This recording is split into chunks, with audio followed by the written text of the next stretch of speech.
এই পবিত্র রমজানুল মুবারক মাস দিয়েছেন, বরকতপূর্ণ মাস দিয়েছেন।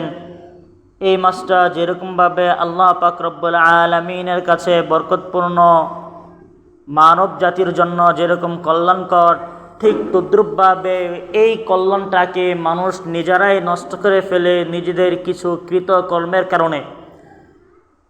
ইনশাল্লাহ আল্লাহ চাহিত কি কারণে আমাদের এই রমজানুল মুবারক কল্যাণকর মাস নষ্ট হয়ে যায়, কয়টি কারণে কুরআন ও হাদিসের আলোকে এর ভিতর থেকে কিছু আলোচনা করার চেষ্টা করব। মা তৌফিক ইল্লা বিল্লাহ। রমজান মাস পাইছি আমরা, এই রমজান মাস সকলেই জানি। এই রমজান এমন একটি মাস, এই রমজান মাসের রোজাগুলো আমার আপনার জাহান্নামের আগুন থেকে বাঁচার জন্য ডাল স্বরূপ, অর্থাৎ জাহান্নামের আগুন থেকে বাঁচাবে আমাদের এই রমজানের রোজাগুলো। যতক্ষণ পর্যন্ত না এই ডালটা ছিদ্র না হয়ে যায়, অর্থাৎ ভেঙে না যায়, নষ্ট না হয়ে যায়, ততক্ষণ পর্যন্ত আমাকে আপনাকে এই রমজানের রোজাগুলো জাহান্নামের আগুন থেকে বাঁচাবে। এই জাহান্নামের আগুন থেকে রমজানের রোজাগুলো আমাকে আপনাকে বাঁচাবে। এটা ছিদ্র হয়ে যায় দুইটি কারণে। এক নম্বর কারণ হচ্ছে অন্যের গীবত করা, অন্যের দোষ বলা, অন্যের অগোছালে, অন্যের আড়ালে তাকে নিয়ে আলোচনা করা, সমালোচনা করা একটি কারণ। দ্বিতীয়টি কারণ হলো যেটা আমরা মজার বশেও করে থাকি, সত্যিকার অর্থেও করে থাকি, সেটা হলো মিথ্যা। হাদিস শরীফে আসে আল্লাহ পাক রব্বুল আলামিন এই মিথ্যা গুনাহটাকে সমস্ত গুনার মা বলে আখ্যায়িত করেছেন। এই রমজানুল মুবারকের রোজাগুলো জাহান্নামের আগুন থেকে বাঁচার আমার আপনার ডাল স্বরূপ। দুইটি কারণে এই ডালটা ভেঙে যায়, ছিদ্র হয়ে যায়, নষ্ট হয়ে যায়। একটি হলো অন্যের গীবত করা, দ্বিতীয়টি হলো মিথ্যা বলা। এই দুইটা কাজ যদি আমি আপনি করি, তাহলে যদিও আমরা রোজাগুলো রাখি, আল্লাহ সওয়াব দিতে পারেন, কিন্তু জাহান্নামের আগুন থেকে আমরা বাঁচতে পারবো না, কারণ আমরা নিজেরাই এই ডালটাকে নষ্ট করে ফেলতেছি।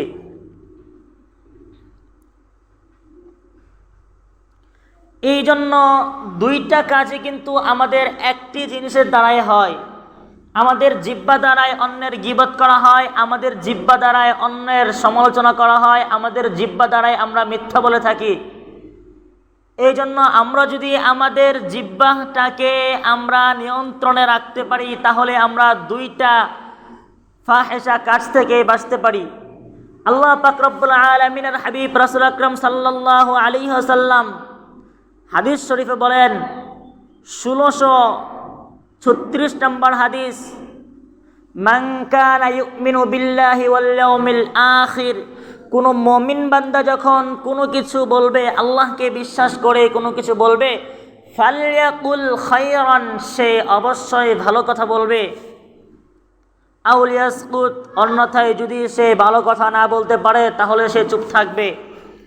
আমরা বুখারী শরীফের 1636 নম্বর হাদিস থেকে বুঝতে পারলাম, আমরা যখন কোনো কথা বলবো তখন ভালো কথাগুলোই বলা, আর যখন ভালো কথা বলতে না পারবো তখন আমাদের চুপ থাকা। চুপ কেন থাকবো? আল্লাহর রাসূল সাল্লাল্লাহু আলাইহি ওয়াসাল্লাম আরেক হাদিসে বলেন, মান সমাতা নাজা, যে ব্যক্তি চুপ থাকে সেই নাজাত পায়। এই কারণে আমরা চুপ থাকবো, পারলে ভালো কথা বলবো, না পারলে চুপ থাকবো। চুপ থাকার ভিতরে নাজাত রয়েছে। মুহতারাম ভাই ও দোস্ত বুজুর্গ, আমি যে আলোচনার দিকে এগোচ্ছি হয়তো একটু সময় বেশি লেগে যেতে পারে। আশা রাখবো মনোযোগের সাথে আলোচনাটুকু শুনবেন। এই রমজানে আমরা এতই মতানৈক্যতে এই বিষয়টা নিয়ে হয়ে যায়, শেষ পর্যন্ত আল্লাহর ইবাদত করতেই ভুলে যাই। মুহতারাম ভাই ও দোস্ত বুজুর্গ, আল্লাহ পাক রব্বুল আলামিনের হাবিব সাল্লাল্লাহু আলাইহি ওয়াসাল্লাম বললেন, যে ব্যক্তি আল্লাহকে বিশ্বাস করে সে ব্যক্তি যখন কোনো কথা বলবে সে ভালো কথাটাই বলবে, আর ওই ব্যক্তি যখন ভালো কথা না বলবে তখন সে চুপ থাকবে। এখন আমরা তো এমন হয়ে গিয়েছি, অন্যের গীবত না করলে আমাদের পেটের ভাতই হজম হয় না, পেটের খাবার হজম হয় না। এখন আমাদের করণীয় কি? আমাদের জন্য আপাতত রমজান মাসে করণীয় হলো, যেহেতু এই রমজান মাস আসার পরে আল্লাহ আরও দুইটা কথা বলেছেন, এই দুইটা জিনিসকে বাড়িয়ে দেওয়া এবং ছেড়ে দেওয়া। এক নম্বর হলো আরামকে ছেড়ে দেওয়া, দুই নম্বর হলো ইবাদতকে বৃদ্ধি করে দেওয়া। এই হাদিসের উপরে আমল করতে গিয়ে আমরা সমস্ত আমল করতে পারি। আমরা যদি যখন দেখব আমাদের মুখে চাচ্ছে মিথ্যা বলার জন্য, আমাদের জিহ্বায় চাচ্ছে অন্যের গীবত করার জন্য, ওই অবস্থায় গীবত না করে লোক সমাজ থেকে উঠে আমি আমার মাওলার ইবাদতে দাঁড়িয়ে যাই, আমি আল্লাহর নামাজে দাঁড়িয়ে যাই। নামাজে দাঁড়ানোর পরে আমার আপনার আর সুযোগ থাকবে না অন্যের গীবত করার জন্য। এই জন্য আমার আপনার অন্তরে যখন চাবে অন্যের গীবত করার জন্য, জিহ্বাও যখন লাড়াচাড়া করবে অন্যের গীবত করার জন্য, তখন আমার আপনার করণীয় হলো আমি আপনি আল্লাহর ইবাদতে দাঁড়িয়ে যাব, আমি আল্লাহর নামাজে দাঁড়িয়ে যাব। নামাজে দাঁড়ানোর পরে আমি আপনি আর এই অন্যের গীবত করতে পারবো না, তখন একমাত্র আল্লাহর কৃতজ্ঞতায় প্রকাশ করব। সব সময় যদি আমার আপনার এই ইবাদত করতেও নিজের অলসতা এসে যায়, তাহলে আরেকটি কাজ হলো, যখন আমাদের জিহ্বা এরকম উঠে পড়ে লেগে যাবে অন্যের গীবত করার জন্য, কারণ শয়তান তো নফসের ভিতরে সারাক্ষণ ধোঁকা দিয়েই থাকে। শয়তানের ধোঁকায় যখন আমরা কুলিয়ে উঠতে না পারবো, তখন আমাদের আরেকটি কাজ হলো আমরা একান্তভাবে ঘুমিয়ে যাব। কারণ ঘুমিয়ে গেলে আমরা আর অন্যকে নিয়ে সমালোচনা করতে পারবো না। এই কারণে আমরা ঘুমিয়ে যাব। মুয়াজ্জিন যখন আজান দেবে, আজান শুনে ঘুম থেকে উঠব, ঘুম থেকে উঠে নামাজ পড়ব, নামাজ পড়ার পরে আবার অন্যান্য ইবাদতে মশগুল হয়ে যাব। এইভাবে যদি আমরা রমজানটা কাটাইতে পারি, তাহলে ওই ব্যক্তির জন্য এই রমজানের রোজাগুলো ডালস্বরূপ। এই রমজানের রোজাটা ওই জাহান্নামের আগুন থেকে বাঁচাতে পারবে, যদি আমরা এই দুইটা জিনিস ছেড়ে দিতে পারি, হারাম থেকে বাঁচতে পারি আর ইবাদতকে বাড়িয়ে দিতে পারি। মুহতারাম ভাই দোস্ত বুজুর্গ, এই রমজানে সবচেয়ে বেশি যে বিষয়গুলো নিয়ে আলোচনা হয়, সমালোচনা হয়, এর ভিতরে একটা হলো আল্লাহর রাসূল সাল্লাল্লাহু আলাইহি ওয়াসাল্লাম হাদিসের ভিতরে বলেছেন, আমি না থাকাকালীন তোমাদের ভিতরে এতটাই ইখতিলাফ লেগে যাবে, এতটাই মতানৈক্য লেগে যাবে, তোমরা মিথ্যায় উপনীত হয়ে যাবে। এই কারণে হয়তোবা আপনাদের সমাজে আসে কিনা এখন আমাদের জানা নাই, কিন্তু হয়তোবা আমি দেখেছি অন্যান্য সমাজের ভিতরে এটা নিয়ে অনেক আলোচনা সমালোচনা হয়ে থাকে। বিষয়টা কি? বিষয়টা হলো আল্লাহর রাসূল সাল্লাল্লাহু আলাইহি ওয়াসাল্লাম প্রথমে আমরা যে কোনো ইবাদত করার পূর্বে লক্ষ্য রাখবো আল্লাহর রাসূলের জীবনের উপরে। যখন এটা আল্লাহর রাসূলের জীবনের উপরে পরিপূর্ণ পেয়ে যাব, তখন অন্যান্য জিনিস দেখার আর আমাদের এটা প্রয়োজন নাই। আমি এটা বলতেছি না কোরআন মানবো না, কোরআনে যেটা থাকবো সেটা তো অন্য কোনো জায়গায় দেখবই না। আর এটা 100 থেকে 100% নিশ্চিত, কোরআনে যে বিষয় আছে এটা হাদিসে আল্লাহর রাসূল আরও সুন্দর করে প্র্যাকটিক্যালি দেখিয়ে দিয়ে গিয়েছেন। আমি সেটা বলছি না, আমি বলছি যখন আমরা কোনো সুন্নতের অনুসরণ করব, অনুসরণ করার ক্ষেত্রে সর্বপ্রথমেই দেখব আমরা আল্লাহর রাসূল সাল্লাল্লাহু আলাইহি ওয়াসাল্লাম এই সুন্নতটা কিভাবে আমাদেরকে দেখিয়ে দিয়ে গিয়েছেন, এই কাজটা কিভাবে আমাদেরকে করতে বলেছেন। যেই রকমভাবে বর্তমান সমাজের ভিতরে তারাবি নামাজ নিয়ে এক ধরনের মতানৈক্য আছে কিনা?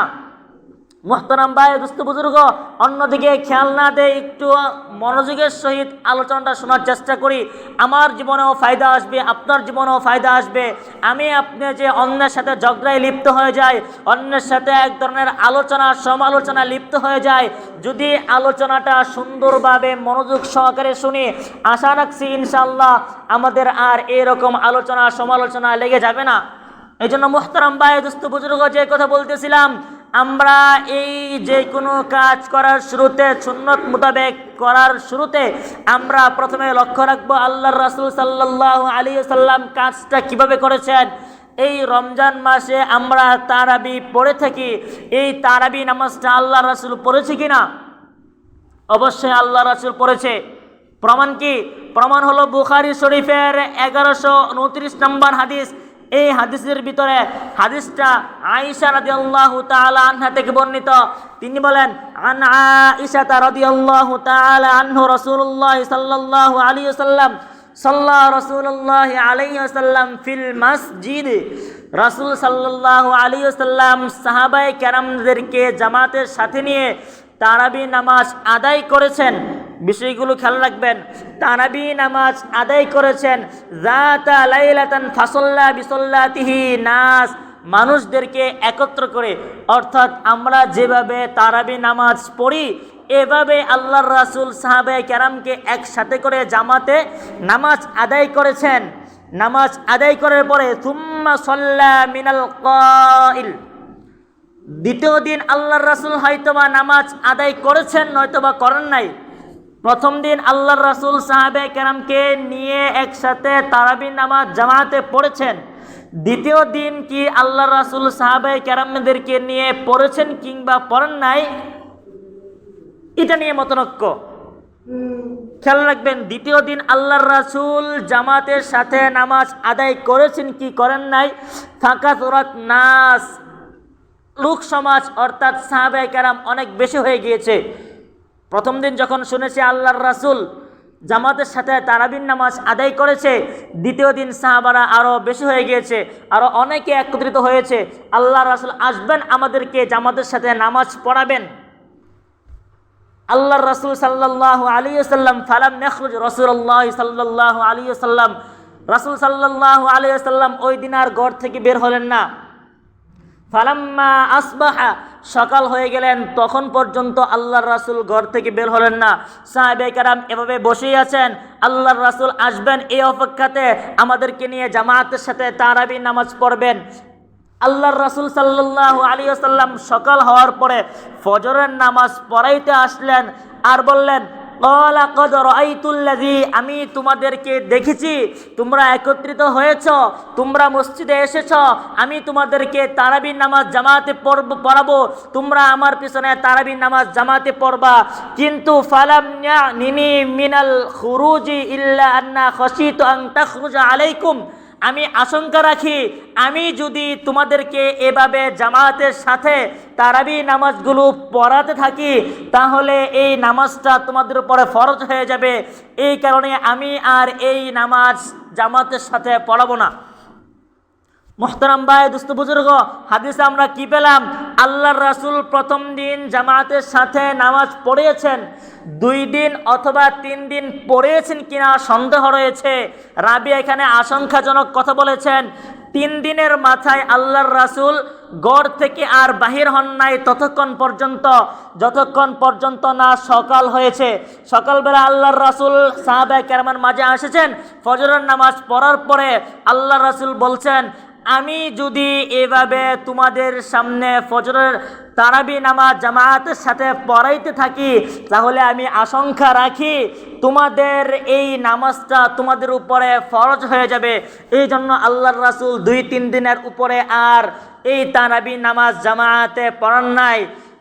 কিন্তু আল্লাহর রাসূল সাল্লাল্লাহু আলাইহি ওয়াসাল্লাম এই নামাজ পড়তে নিষেধ করেন নাই। প্রমাণ কি? প্রমাণ হলো মুসলিম শরীফের 1666 নম্বর হাদিস, 1665 নম্বর হাদিসের ভিতরে আল্লাহর রাসূল সাল্লাল্লাহু আলাইহি ওয়াসাল্লাম সাহাবায়ে কেরামদেরকে বললেন, কানা রাসূলুল্লাহ সাল্লাল্লাহু আলাইহি ওয়াসাল্লাম বিরাগবিন নাস, আল্লাহর রাসূল নিজে জামাতের সাথে যদিও নামাজ পড়ান নাই কিন্তু সাহাবায়ে কেরামকে এই নামাজ পড়ার জন্য উৎসাহিত করেছেন। তোমরা এই নামাজ পড়ো। কেন পড়বা?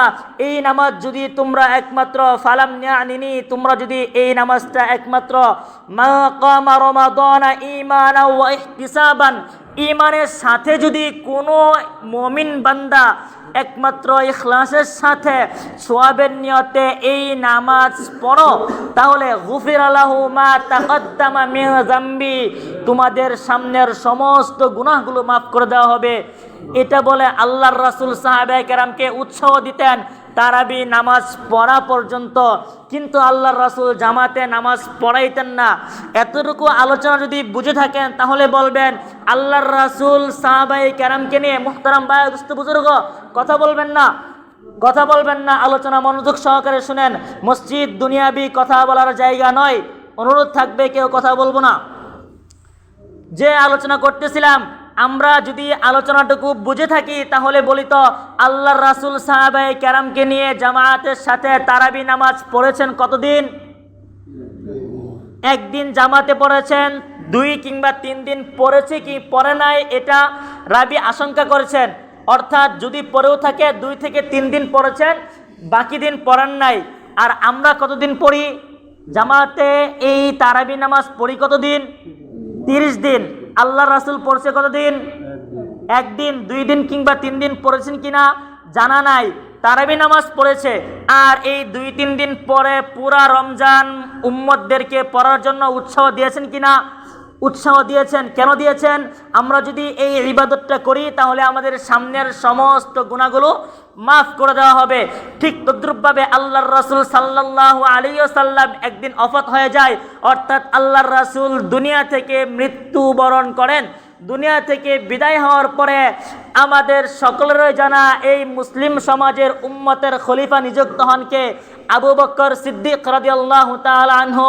ওনার জামানাতেও উনি যতদিন খলিফা নিযুক্ত ছিলেন ততদিন পর্যন্ত ঠিক তদ্রুপভাবে আল্লাহর রাসূল উম্মতদেরকে, সাহাবায়ে কেরামদেরকে যেভাবে উৎসাহ দিতেন নামাজ পড়ার জন্য, এই তারাবি পড়ার জন্য, তদ্রুপভাবে এই জামাতের সাথে ব্যতীত একা একইভাবে এই নামাজটা পড়ার জন্য উৎসাহ দিয়েছেন।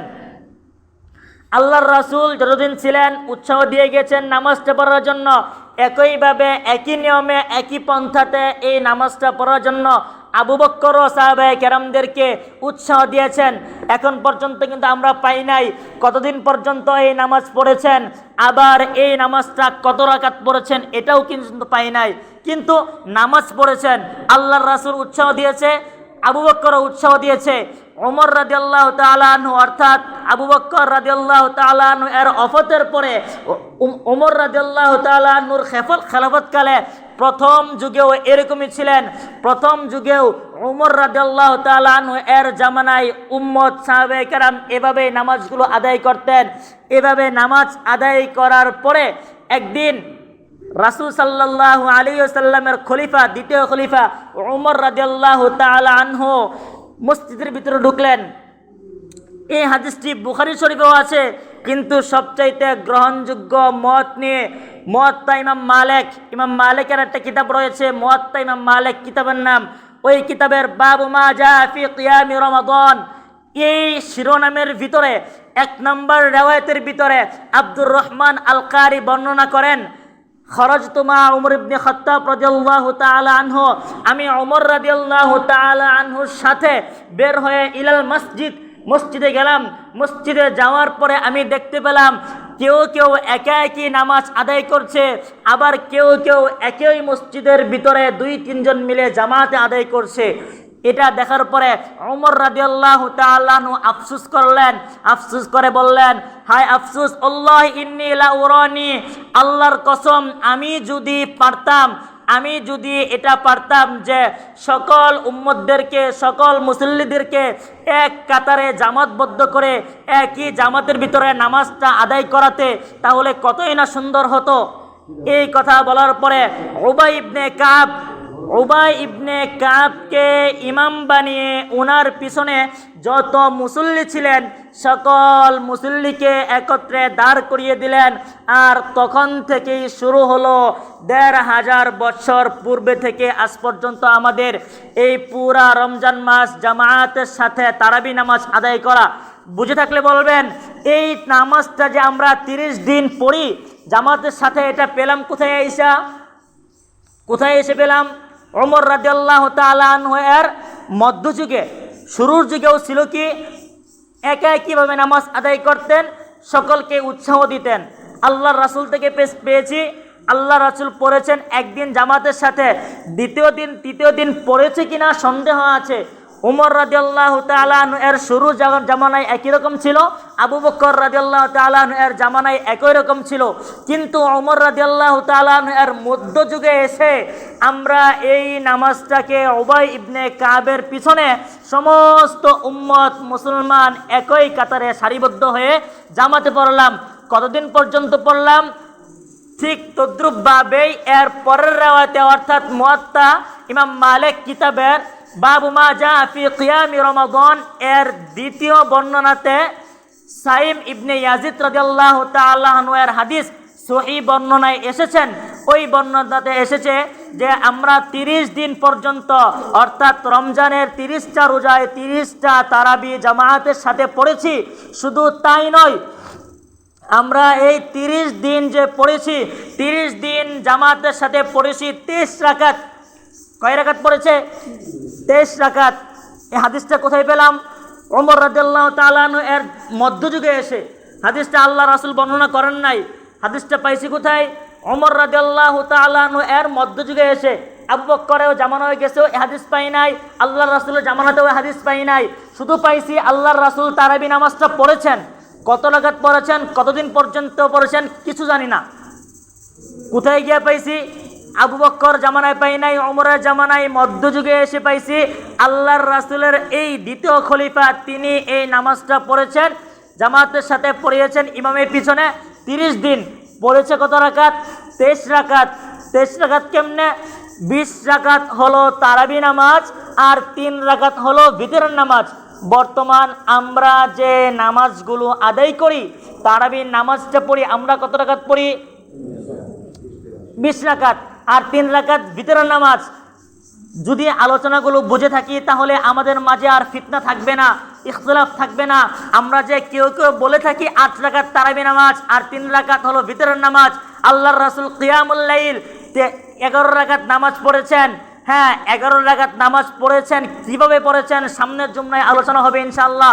কিন্তু এই 11 রাকাত আল্লাহর রাসূল রমজানেও পড়েছে, রমজানের বাহিরেও পড়েছে।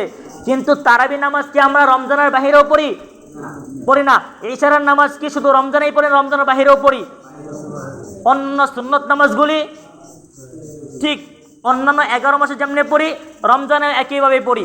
কিন্তু শুধু পার্থক্য হলো তারাবি নামাজে গিয়া। তারাবি নামাজ আমরা রমজানে পড়ি, রমজানের বাহিরে কোনোদিনই পড়ি না।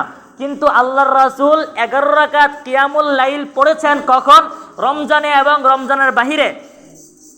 তা আমরা আল্লাহর রাসূল তারাবি নামাজ কত পড়ছে, কতদিন পড়ছে, কত রাকাত পড়ছে এটা আল্লাহর রাসূলের জামানায় পাই নাই। পড়েছে পাইছি, কত রাকাত পড়ছে এটা পাই নাই। আবু বকরের জামানাও পাই নাই। পাইছি কোথায় গিয়া? ওমর রাদিয়াল্লাহু তাআলা আনহুর জামানায় গিয়া। ওমর রাদিয়াল্লাহু তাআলার জামানায় গিয়া যারা 8 রাকাত পড়ে এরাও কিন্তু 30 দিনই পড়ে। 30 দিন পড়েন না ওনারা? কম পড়েন? কম পড়েন না, 30 দিনই পড়েন 8 রাকাত করে। আর আমরা যারা 20 রাকাত পড়ি আমরাও কিন্তু 20 রাকাতই পড়ি 30 দিন পর্যন্ত। তাইলে আল্লাহর রাসূলের জামানায় তো পাই নাই 30 দিন পড়া লাগবো। পাইছি কোথায়? উমরের জামানায় গিয়া। তে উমরের জামানায় গিয়া এটা পাইছি 30 দিন পড়া লাগবো, এটা মানতে পারি। 20 রাকাত পড়তে হবে এটা মানতে পারি না কেন? আমাদের বুঝের ভুল, আমাদের নিজেদের বুঝ কম হওয়ার কারণে, হাদিস বিশ্লেষকের ভিতরে না বুঝার কারণে, অন্য হাদিসকে এখানে লাগিয়ে দেওয়ার কারণে আমরা বুঝতে পারি না। এখন প্রশ্ন আসে, আমরা একমাত্র আল্লাহর রাসূলকে মানবো, কারণ আল্লাহর রাসূল বিদায় হজ্জের ভিতরে বলে গিয়েছেন তোমরা সব সময় সর্ব অবস্থায় কিতাবুল্লাহ, 1 নম্বর আল্লাহর কিতাব কোরআন শরীফকে মানবে। দ্বিতীয়ত হলো ওয়াসুন্নাতু রাসূলিল্লাহ, আল্লাহর সুন্নাত, আল্লাহর রাসূলের সুন্নতকে মানবা, তাহলে তোমরা সঠিক পথের দিশা পাবা। এখন প্রশ্ন হলো আমরা সাহাবায়ে কেরামকে কেন মানবো?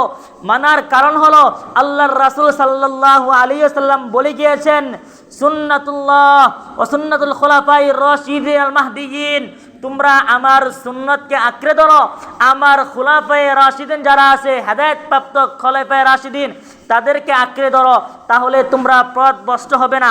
এখন আমি আপনাদেরকে বুঝিয়ে দেই, আমরা যদি খুলাফায়ে রাশিদিনকে মানি আল্লাহর রাসূলকে মানা হবে কিনা। যেরকম ধরেন আপনাদের ইউনিয়নের চেয়ারম্যান সাহেব বলেছেন যে তোমরা সবাই এই মসজিদে যে কোনো একজনের কথা শুনবা। আমার কথা বলেছে যে আমার কথা শোনার জন্য, যে আপনাদের মসজিদের ইমাম সাহেবের কথা শুনবেন। উনি বলেছেন আমার কথা শোনার জন্য। আমি কথাগুলো বলতেছি, আমি যখন কথাগুলো বলবো আপনারা যখন মানবেন তখন কি শুধু আমাকে মানা হবে না আপনাদের চেয়ারম্যান সাহেবকে মানা হবে? চেয়ারম্যান সাহেবকে মানা হবে। আল্লাহর রাসূল সাল্লাল্লাহু আলাইহি ওয়াসাল্লাম নিজে বলেছেন সুন্নাতুল্লাহ ওয়া সুন্নাতু রাসূলিল্লাহ, আমার সুন্নতকে আঁকড়ে ধরবা, ও সুন্নাত খুলাফায়ে রাশিদিন আল মাহদিয়িন, আমার সুন্নতের সাথে সাথে হেদায়েত প্রাপ্ত খুলাফায়ে রাশিদিন যারা আছে তাদের সুন্নতকেও আঁকড়ে ধরবা, তাহলে তোমরা পথভ্রষ্ট হবে না। এখন যদি আমরা আল্লাহর রাসূলের হেদায়েত প্রাপ্ত খুলাফায়ে রাশিদিনের সুন্নতকে আঁকড়ে ধরি, তাহলে কি আল্লাহর রাসূলের কথা মানা হবে কিনা? হবে কিনা? অবশ্যই হবে।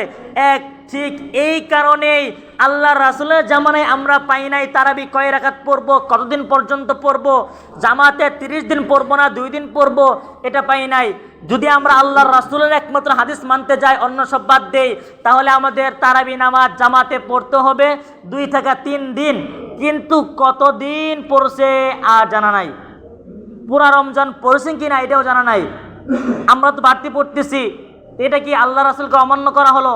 আর আল্লাহ রাসূল যা করেছে তার থেকে বেশি করা এটা শয়তানের কাজ, মানুষের কাজ না, আল্লাহ রাসূলের উম্মতের কাজ না। কিন্তু আমরা তো বেশি করে থাকি। বেশি করে কোথায় গিয়ে করলাম? ওই উমরের জামানায় গিয়া পাইছি উমর এক কাতারে উবাই ইবনে কাবের পিছনে সকলকেই দাঁড় করিয়ে দিয়েছেন।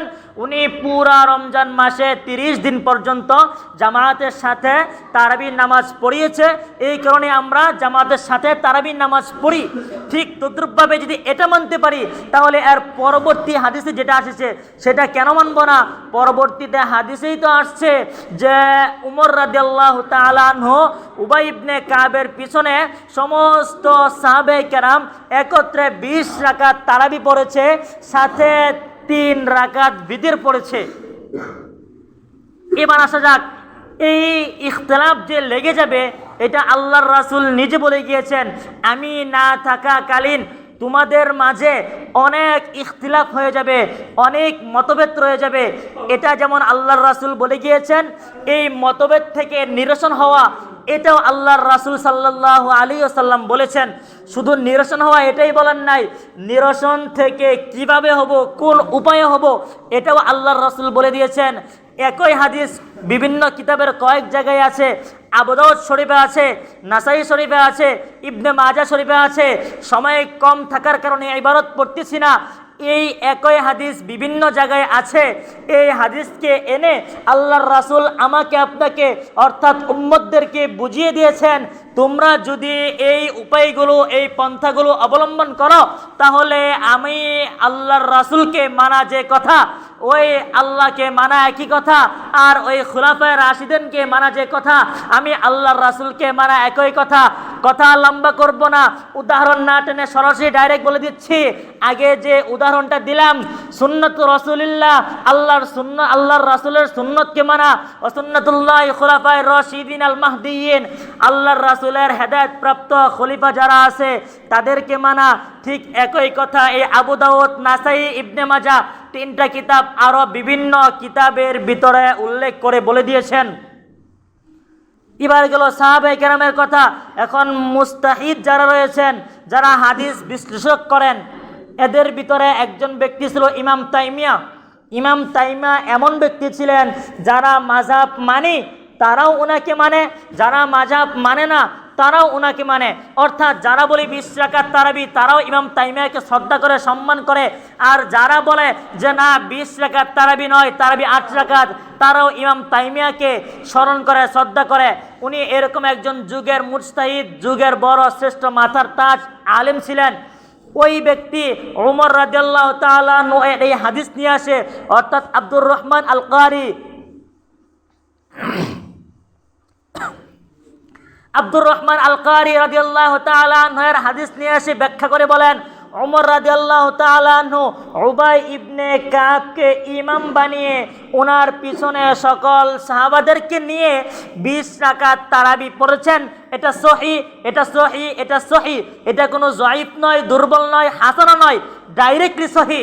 অর্থাৎ আমি আপনার সহিহ মানে কোত্থেকে মানি? আল্লাহ রাসূল কোনো হাদিস বর্ণনা করতে গিয়ে বলেছেন যে এটা হাদিস সহিহ, এটা জয়ীফ, এটা দুর্বল, এটা হাসান, এরকম বলেছেন? আল্লাহ রাসূল কোনো হাদিস বর্ণনা করতে গিয়ে এরকম বলেন নাই। সাহাবায়ে কেরাম এটা বলেন নাই এই হাদিসটা জয়ীফ, এটা দুর্বল, এটা হাসান, এটা সহিহ। বলেছেন কে? যুগের মুজতাহিদ আলেম যারা ছিলেন তারা ব্যাখ্যা করে দেখেছেন এই হাদিসের রাবিগুলোর ভিতরে কোনো মিথ্যা নাই, এই হাদিসের রাবির পিতার ভিতরে কোনো মিথ্যা নাই, এদের ভিতরে কোনো কলঙ্ক নাই, এদের হাদিসটা সহিহ হবে। কারণ যার মিথ্যা বলার অভ্যাস আছে সেই মিথ্যা ঢুকিয়ে দিতে পারে। যখন মুজতাহিদ আলিমরা দেখেছেন যে এই রাবি অর্থাৎ এই বর্ণনাকারীদের ভিতরে কোনো একজন এরকম নাই যে ওনাদের মিথ্যা বলার স্বভাব রয়েছে, তখন তিনারা বলেছেন এই হাদিসটা সহিহ, তোমরা এটা নির্দ্বিধায় মানতে পারো। আর যখন দেখেছে এই হাদিসটার ভিতরে কোনো একজন দুর্বল রাবি রয়েছে, যেরকম তার স্মরণ শক্তি কম থাকতে পারে, আল্লাহর রাসূল সাল্লাল্লাহু আলাইহি ওয়াসাল্লামের জামানার পর থেকে অনেকের স্মরণ শক্তি দুর্বল আছে, এই সবার স্মরণ শক্তি এক হয় না। স্মরণ শক্তি দুর্বল থাকার কারণে যদি কোনো একটা হাদিসের কোনো একটা অংশ পাল্টে যায়, তাহলে এরকম রাবি থাকলে এই হাদিসটাকে যদি দেখছে বেশি সমস্যা, তাহলে বলেছেন জয়ীফ, দুর্বল। যদি দেখেছেন না কখনো একবার সমস্যা হয়েছিল আর কখনো পরবর্তীতে সমস্যা হয় নাই, তাদেরকে বলেছে হাদিস মওকুফ, এরকম বলেছেন। ওইখান থেকে আমরা হাদিসকে ভাগ করে নিয়েছি, এই হাদিস সহিহ, এই হাদিস জয়ীফ, এই হাদিস মওকুফ, এই হাদিস হলো হাসান, হাসান লিজাতি। তাইলে এই ইমাম তাইমিয়া এই উমর রাদিয়াল্লাহু তাআলা আনহু এর এই কাজটাকে, আব্দুর রহমান আল কারিয়ার হাদিসটাকে তিনি সহিহ বলেছেন। উনি কোন ব্যক্তি? যেই ব্যক্তি যারা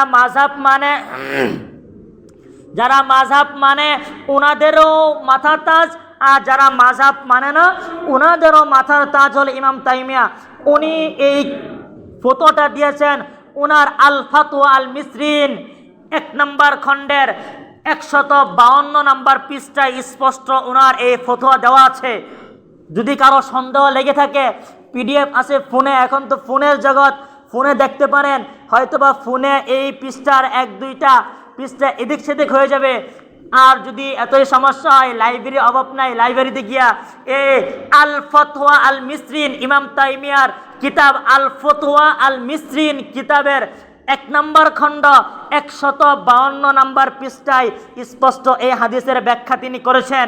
শুধু এটাই নয়, ওনার আরেকটা ফতোয়ার কিতাব ইমাম ইবনে আল ফতওয়া তাইমি, ওনার এই কিতাবের 1 নম্বর খণ্ডের 401 নম্বর পৃষ্ঠায় এই বাবু মা জা ফি কিয়ামি রমাদান এর 2য় হাদিসের রাবি অর্থাৎ সাইব ইবনে ইয়াজিদ, ইনার এই হাদিসকে নকল করে উনি বর্ণনা করেছেন। এই হাদিসটা সকলের জন্যই মানা আবশ্যক, কারণ এই কাজটা ওমর রাদিয়াল্লাহু তাআলা আনহু করেছেন। কিভাবে করেছেন? 20 রাকাত তারাবি উনি ব্যবস্থা করেছেন একসাথে উবাই ইবনে কাবের পিছনে। আর দ্বিতীয়ত হলো এই 8 রাকাত তারাবি কিনা এটা উনি স্পষ্ট করে দিয়েছেন। ইনশাল্লাহ সময়ের অভাবে লম্বা আলোচনা করা যায় না, যতটুকু আলোচনা করেছি সকলে আশা রাখা যায় বুঝতে পেরেছেন। আমরা যে 20 রাকাত তারাবি পড়ি পাইছি কোথায়? ওমরের জামানায়। 20 রাকাত জামাতের সাথে পড়ি, 30 দিন পর্যন্ত পড়ি পাইছি কোথায়? ওমরের জামানায়। বাকি তারাবি নামাজ পড়তে হবে এটা পাইছি কোথায়? আল্লাহর রাসূলের জামানায়। তারাবি নামাজ ফায়দাজনক এটা পাইছি কোথায়? আল্লাহর রাসূলের জামানায়। আমরা যে উসুলে পড়ি, যে নিয়মে পড়ে এটা পাইছি গিয়া ওমরের জামানায়। মুহতারাম ভাই দোস্ত বুজুর্গ, আলোচনাটা বুঝে থাকলে আমাদের জন্য সহজ। 8 রাকাত কোনো তারাবি হয় না। 8 রাকাত কি হয়? যে ভাইয়েরা 8 রাকাতের কথা বলে, ইনশাল্লাহ সামনের জুমায় আলোচনা হবে। আল্লাহ পাক যদি আমাকে সুস্থ রাখেন, আমা তাওফিক ইল্লা বিল্লাহ।